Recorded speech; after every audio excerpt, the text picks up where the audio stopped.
наш уважаемый президент мне дал поручение, то есть по поводу Белинки. Ну, вы сами знаете, там построили Антамагурто, там это правительственный стратегический, то есть трасса, и у нас очень много делегаций прилетает в этом году, еще очень много будет. А следующий год уже мы ждем 19, то есть президентов страны. То есть это у нас огромный шост будет проводить в следующем году. Поэтому и мы строим сейчас как раз конгресс-холл и гостевые дома. Напротив, вы знаете, это Антамагурто. Поэтому по расширению это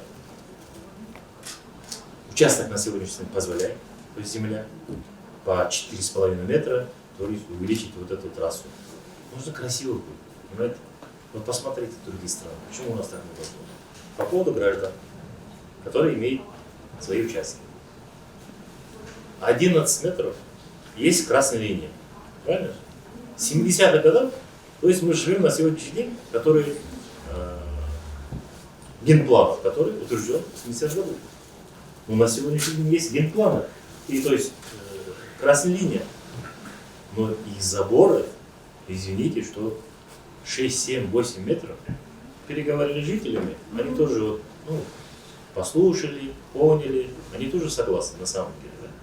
Просто чтобы красиво было. Там, понимаете, мы сделаем сейчас такой парк, где этот конгресс-холл. Мы такие деревья сейчас заказали Европу, да? Чтобы нашим, там ничего не будет строиться, кроме конгресс-холла. Там мы сделаем огромный парк, вот эти аллеи. Плюс, смотрите, когда очень много наших граждан, в основном вечером, да, гуляют по Белинке, правильно? Велосипедная дорожка плюс тротуарная. А там, знаете, в каких скоростях ездить? И мы сейчас просто делаем отдельно вот этот тротуар, чтобы нашим гражданам спокойно, наши пожилые спокойно там гуляли. Плюс вот эта велодорожка отдельно делает, плюс самокатная эта дорожка. Ну, удобство делаем, понимаете? Мы же ничего не убираем оттуда или забираем.